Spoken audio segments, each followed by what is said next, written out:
حکومت اور Peoples party کے اندر جو اختلافات ہیں وہ شدید تر ہوتے جا رہے ہیں، یہاں تک کہ جو زرداری صاحب نے میٹنگ ایڈریس کی جو منظوری دی اس پر بھی پیپلز پارٹی نے کہہ دیا کہ وہ غلط میٹنگ منٹس تھے. آپ کو لگتا ہے کہ نہروں کے معاملے کو ریڈ لائن بنا کر پیپلز پارٹی کوئی قدم اٹھا سکتی ہے؟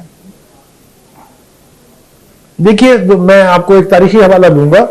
ایک ایسا پروجیکٹ جو پاکستان کی سروائیول کے لیے بہت ضروری تھا، جس کا نام کالا باغ ڈیم تھا، وہ اسی طرح سے سیاست کی نظر ہوا.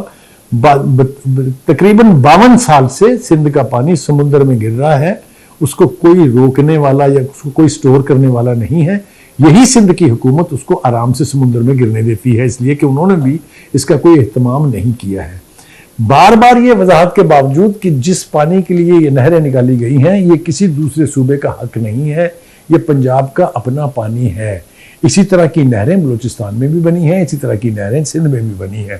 لیکن چونکہ ان کو پولیٹیکل کنٹروورسی چاہیے، they want to remain in the media. یہ آپس کی جو لڑائی ہے اس سے اتحاد کو خطرہ صرف اسی وقت پہنچے گا جب آصف زرداری صاحب اپنی کی ہوئی اس میٹنگ کے منٹ کو ڈینائی کر دیں گے یا وہ کوئی کیٹیگورک سٹیٹمنٹ دیں گے.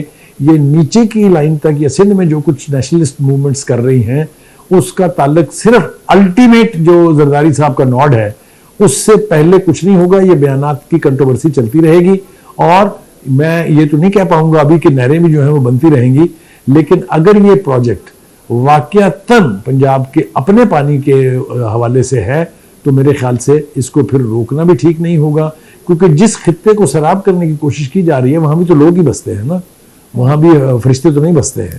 لیکن anyway, having said that, میرا خیال یہ ہے کہ ایک کنٹروورسی ابھی چلے گی اور کوئی بعید نہیں ہے. جیسا میں نے کہا اگر زرداری صاحب نے بھی اپنی پارٹی کی پاپولر سٹانس کا ساتھ دیا تو پھر یہ جو الائنس ہے اس کو شدید خطرات لاحق ہوں گے مرکز میں. جی بالکل. بانی پی ٹی آئی کا ایک بار پھر اسٹیبلشمنٹ سے مذاکرات کا سگنل. آپ کو لگتا ہے پہلے تو 3 کوششیں ناکام ہو گئی ہیں تو یہ چوتھی کوشش جو ہے کسی بھی طرح کامیاب ہو پائے گی، اسپیسیفکلی جب باہر کی جو لیڈرشپ ہے وہ متضاد بیانات بھی دیتی ہے اور کچھ خبروں سے اندر کی ملاقاتوں سے ڈینائی بھی کرتی ہے؟ خواہش جو ہے یہ نئی تو بالکل نہیں ہے، بہت پرانی ہے اور 2-3 کوششیں اس کے اوپر ہو چکی ہیں.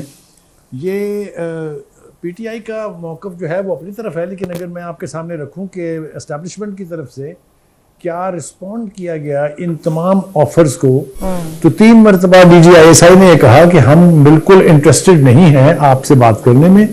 پھر اس کے بعد خطوط لکھنے کا ایک سلسلہ جاری ہوا، اگر آپ کو یاد ہو پہلا خط، دوسرا خط، پھر تیسرا خط، چوتھے کی بھی تیاری تھی.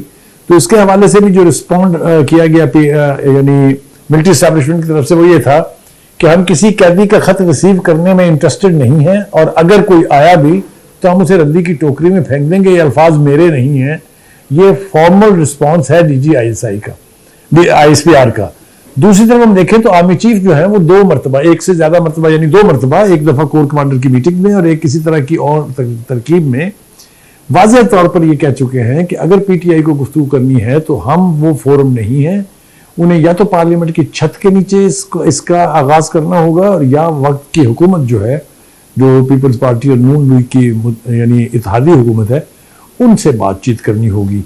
تو جب یہ اسٹیٹڈ پوزیشن ہمارے سامنے ہے تو پھر اس قسم کی خواہشات جو ہیں وہ کی تو جا سکتی ہیں، اس کا کوئی حتمی نتیجہ یا کوئی لاجیکل نتیجہ نکلے گا کہ نہیں، اس کے بارے میں بہت سوالیہ نشان جو ہیں وہ موجود ہیں.